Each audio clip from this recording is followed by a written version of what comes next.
Welcome back to the channel, and today we got our old 51 F3 project in the shop. We have recently, obviously we're doing the drivetrain in it, none of that is in the truck. The wiring will be all redone. The customer's going to do that, I believe, himself.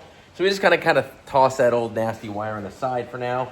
But we've got the engine bay completely painted out in a satin black engine paint. We built that panel there with some old brass screws that retain it on because it had a bunch of holes in the firewall. And now we are down to our chassis itself. And what we have chosen to use is the Patina Chassis Armor. That is a one-part chassis paint that is extremely durable. Check it out on their website. I'll leave a link to it down there. We've used it on some other projects. This is the gloss black. It'll be a nice contrast to the satin exterior around it. So that's going to be nice because you don't see a lot of the frame. So what you do see down there, you kind of want it to pop a little bit. We're going to brush it on. You could spray it on. I think you can thin it. I believe you can thin it and spray it. We're going to brush it just because of the application. We're just doing the front half here. We'll climb in the bay here. We'll get the top half down. Whoop, almost dropped you. And then we'll get the thing up on the lift. We'll get everything underneath as much as we can.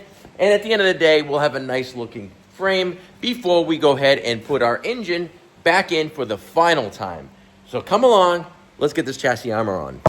All right, first things first, just so you know how we got this chassis ready to paint, is this thing has been blown down, scaled off, and pressure washed extensively. So it is ready, aside from right around the leaf spring shackles and stuff that we'll probably avoid, and the steering box itself, everything else chassis-wise is ready to paint. When I say chassis, that is the frame. I'm not necessarily doing the leaf springs or any of that stuff, because that is actually going to get swapped out next year. We're focusing on the frame components themselves today. We've got a nice soft brush we're going to be using. I don't know where I put it. Hold on, I'm looking through my mess. I don't know. Anyway, we got a 1-inch wide brush. I chose a 1-inch brush because you can get into some of the tighter areas with it. Takes a little longer on the flatter surfaces, but at the end of the day, you end up with a better coating itself. All right, I mentioned that I believe you can thin it out if you're going to be spraying it, and I believe it is xylene or appropriate thinner that you could thin this out with, which would be basically a 10-to-1 ratio when you're thinning it out.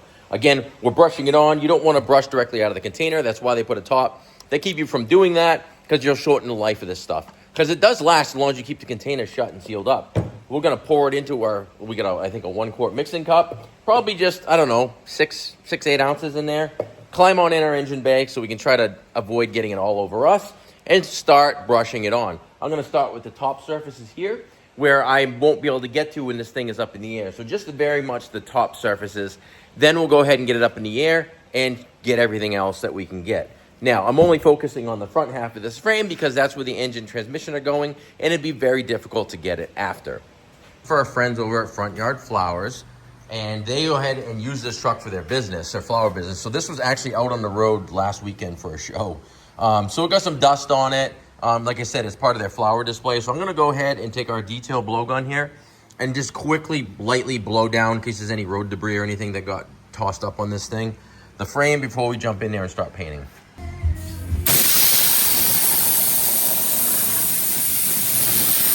All right, I know one other thing worth mentioning is you probably want to glove up because it's kind of hard to get off. It's like similar products where you kind of really got to scrub it to get it off. I'm going to pour some in here, and it's also worth mentioning that you notice there's no primer on this. You can go directly over rusty metal. You're just scaling it down, cleaning it, and degreasing it. So I wanted to mention that as well. So I'll pour it in there. We've got our brush ready to go. Jump in here. We got our crocodile cloth paint wipes right here ready as well. All right, I'm going to start right here around this radiator support just because that's the highest thing that I got to get to. And then we'll go ahead and get the top halves of the frame. And then we'll get it in the air. We can get the rest of it. Basically, just kind of even wiping it on. Well, brushing it on, I should say. You don't want to go too heavy because it will run on you. Just kind of go easy, just enough for coverage. And then if you had to do another coat, you can do another coat. There is a recoat window time, but that's typically not the case where you need to do another coat. And that's just going slow, you know, getting around the hardware. Take the hardware out if you want, whatever it is you wanted to do, just do it. But back and forth brush strokes, as you can see, it does cover. There was a little primer on this radiator support. It covers it really well. I'm gonna hit that bolt too.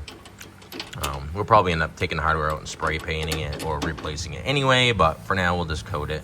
All right, we got the radiator support kind of painted, at least the top half here, and it does lay on there nice. really nice and it evens out. And I did raise the truck, so it's probably about 3 feet in the air, so I'm not bending over so bad with my bad back.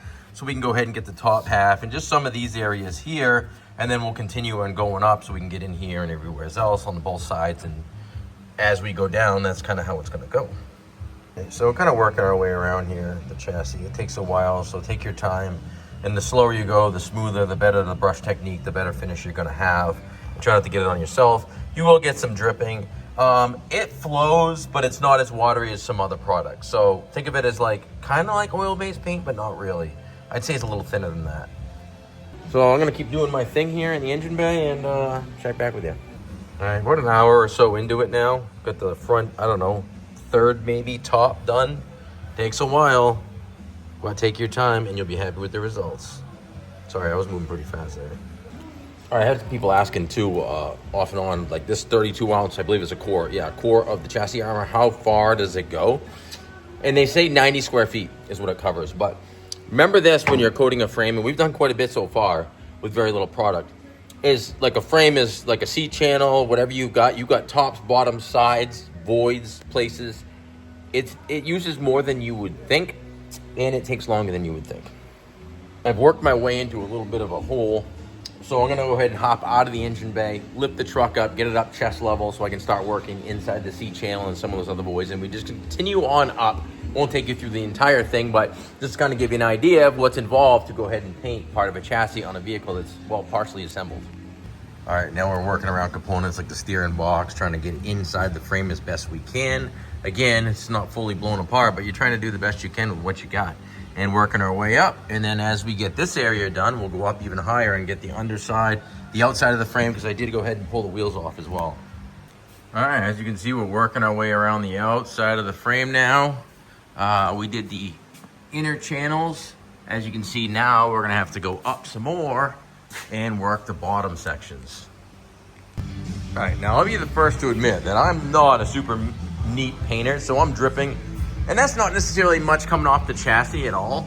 It's the cup, so I'm like, you know what I mean? Just cleaning my brush on the cup and it's dripping as I'm going.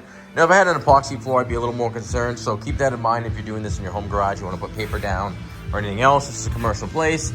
Yeah, we like to keep it clean and stuff, but this will wear right off in a few weeks. We'll have dirt on the floor, so it's not that big of a deal. So I'm gonna grab a bite to eat and keep on brushing this out.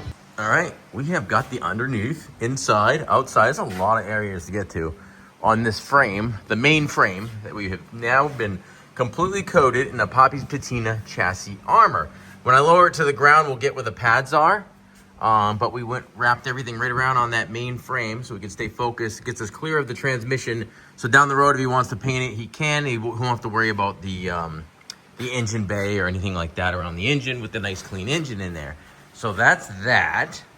Dry time. We didn't really go over dry time. So, this is also a good thing to have when you're underneath the vehicle, the headlamp. Because even though it's bright in this shop, the lights are shining down at you. You're kind of looking into the light when you're trying to paint underneath. Anyway, I just want to throw that in there. 3 to 4 hours. It's like you can touch it in 3 to 4 hours. So it takes a while. And that's in good conditions. Like today's perfect, believe it or not. And then 5 to 6 hours is tack-free. And then it looks like 24 hours for a full cure. So not until tomorrow at this time is this going to be fully cured and ready to start working. That's why we wanted to get it done today, because we can work on our engine and then we can be ready to put that engine in place on our freshly painted chassis. All right, here's another view from the top. We got the chassis armor fully painted out now. It's going to look nice. I mean, nice clean engine bay. Like I say, he's got wiring to do. We got brake lines to do. We got some other stuff. He's doing suspension later on down the road. But at least the engine bay is painted out all in satin. And then the chassis is in that nice gloss black with that nice satin engine sitting in there. It's going to look very nice. So we just want to do a quick video today on the Patina Chassis Armor and using it and some tips, techniques, and some stuff that we've learned along the way and I'd like to pass on to you folks. I have used it on a bunch of different projects in some less than ideal conditions, and it has held up like really, really, really well, including a plow frame this past winter that honestly we couldn't get the shop above 50 when we painted it, and it's still on there and it looks good. So anyway, thanks a lot for watching. Don't forget to hit that like and subscribe. You don't have to hit it, just touch it gently. And tune in for the next one. Scott Flippin' Customized.